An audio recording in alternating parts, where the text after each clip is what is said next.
Muy buenas noches. Tenemos nuestra sesión de lectura de la liturgia de la palabra del día domingo 8 de septiembre. Tenemos ahora empezando la 23ª semana del tiempo ordinario. Bueno, vamos rápidamente a nuestro misal. Ya tenemos la primera lectura del profeta Isaías, capítulo 35, versículos del 4 al 7a. O sea, la primera parte del versículo A, del versículo 7. Bueno, nos dice el profeta Isaías: digan a los inquietos, sean fuertes, no teman, he aquí su Dios, llega el desquite, la retribución de Dios, viene en persona y los salvará. Clara alusión a la época mesiánica, ¿no? Con el Mesías, Jesucristo. Viene en persona, Dios viene en persona. Hace 2000 años, ¿no? Esta profecía se escribe en la época, pues, del Antiguo Testamento, ¿no? Con el profeta Isaías, quizás eh, casi 600 años antes de Cristo. Y obviamente que Israel pasaba, eh, específicamente Judá, ¿no? Una época tristísima de desolación, exilio, ¿no?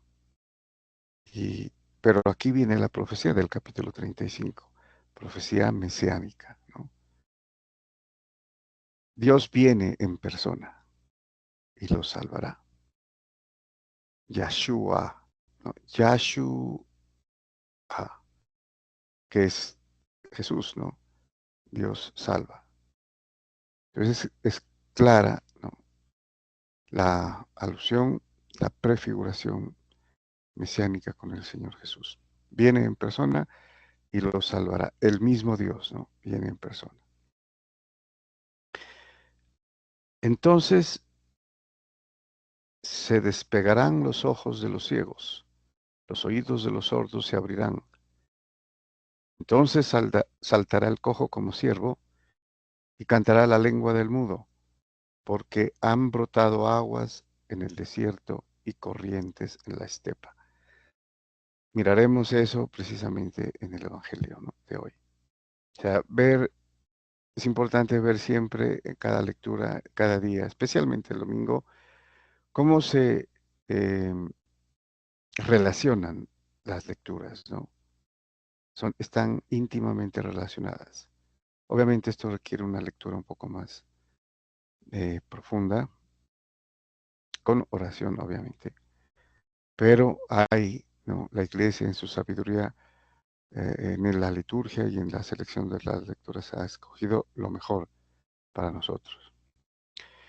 Y termina la profecía de Isaías: el páramo se convertirá en estanque y el suelo sediento en manantial. A todo lo que profetiza, ¿no? De lo que será la época mesiánica, ¿no?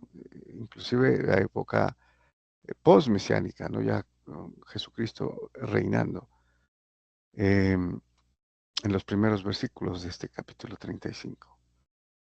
Bueno, vamos al Salmo.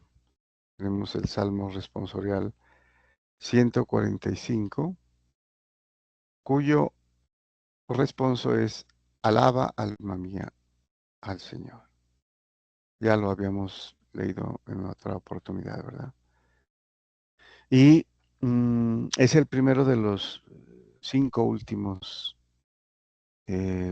capítulos de los Salmos, ¿no? Del Salterio, que son el comienzo de los salmos llamados aleluyáticos, ¿no? Que empiezan con alelú y aleluya, aleluyahue, ¿no? Alabar al Señor. Alaba, alma mía, al Señor en este caso. Nos dice el salmista: el Señor mantiene su fidelidad perpetuamente, hace justicia a los oprimidos, da pan a los hambrientos. El Señor liberta a los cautivos. El Señor abre los ojos al ciego. El Señor endereza a los que ya se doblan. El Señor ama a los justos. El Señor guarda a los peregrinos. Sustenta al enfermo y a la viuda y trastorna el camino de los malvados. El Señor reina eternamente, tu Dios, Sión, de edad en edad. Bueno, ¿qué será la época? Pues obviamente mesiánica, celestial, ¿no? Cuando reine el Señor y retribuya, ¿no?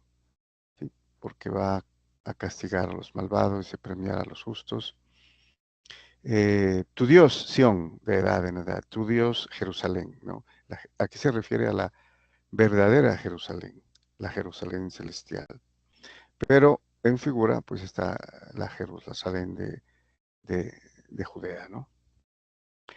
Bueno, vamos a la segunda lectura. Tenemos la lectura de la carta del apóstol Santiago, capítulos segundo, versículos del primero al quinto. Nos dice el apóstol Santiago, que sería el obispo de Jerusalén, ¿no? El primer obispo de Jerusalén, pariente del Señor. Esta es una de sus cartas, pues, pastorales, ¿no? Dice: hermanos míos, no mezclen la fe en nuestro Señor Jesucristo glorioso con la acepción de personas. Bueno, entonces nos advierte, ¿no? En ese tiempo y también en este tiempo. En ese tiempo, porque hay que recordar que los primeros convertidos, los primeros discípulos, los primeros cristianos fueron los pobres, ¿no? Los humildes, los necesitados, los desamparados, los enfermos, las viudas, los huérfanos, ¿no? Porque ellos no tenían nada. Y es precisamente lo que dice Dios, ¿no? Sí, haré ricos a los pobres, pero espiritualmente, ¿no?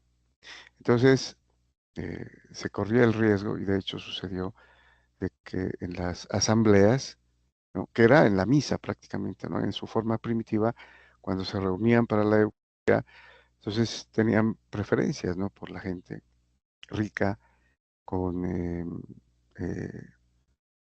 buenas disposiciones, ¿no? De fama, de honra, de riqueza, ¿no? Y eh, discriminaban al pobre. Y aquí nos presenta el caso, ¿no?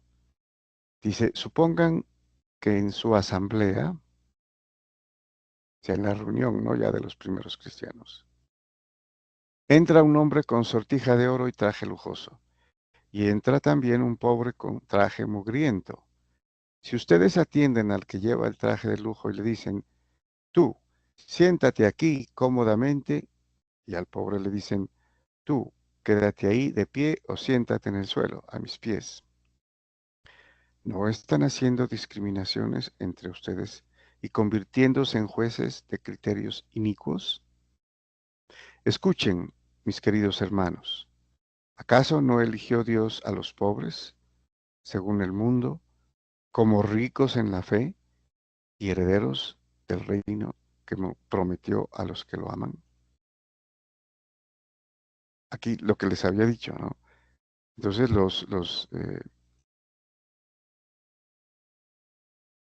porque es importante que los dos eran cristianos, ¿no? Los que entran en la asamblea, ambos, ya primeros cristianos.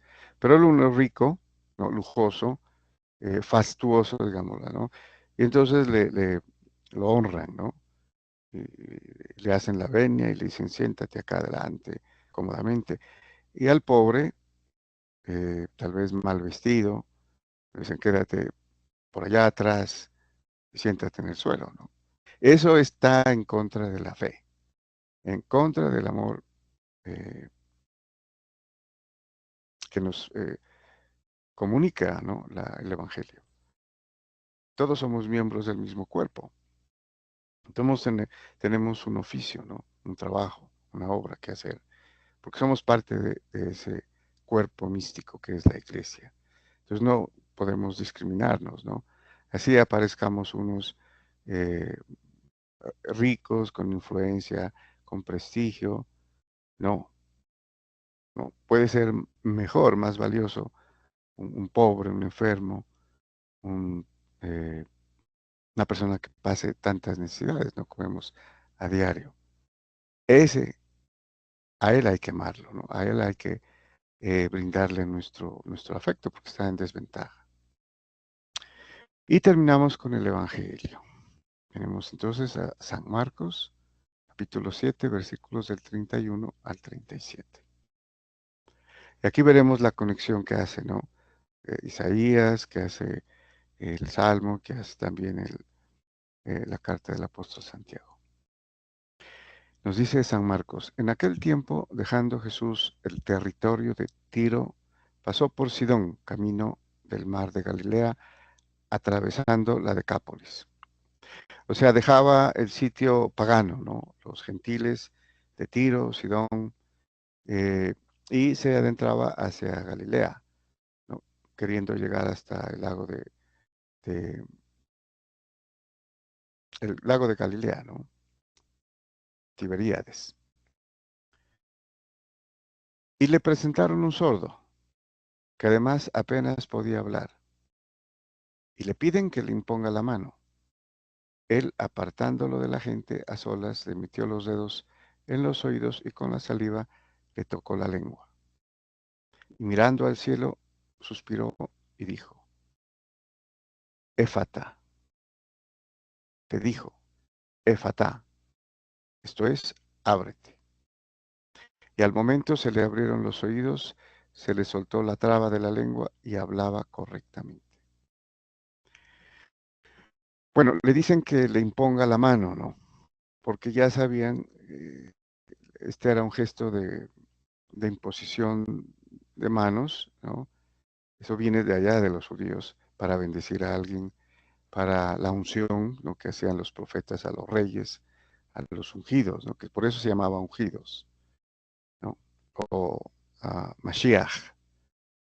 Y, y entonces le dicen al Señor que le imponga la mano para que lo cure, ¿no? Pero él lo lleva aparte. No quiere causar alboroto ni sensacionalismo, ¿no? Y hace lo que realizó para el milagro, ¿no? Eh, le metió los dedos en los oídos y le untó de saliva la lengua de este personaje. La saliva se consideraba también en ese tiempo como hoy, ¿no? Que es sanativa.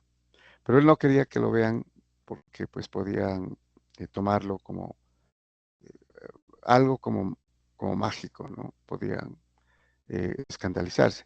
Pero sí lo vieron los discípulos, sus discípulos, no los apóstoles, algunos o todos. De lo contrario no sabríamos, ¿no? ¿Qué pasó? Pues tuvo que estar ahí eh, Pedro, porque Pedro es el que narra esto que luego lo escribe Marcos, ¿no? San Marcos fue el que escribió esto de boca de San Pedro.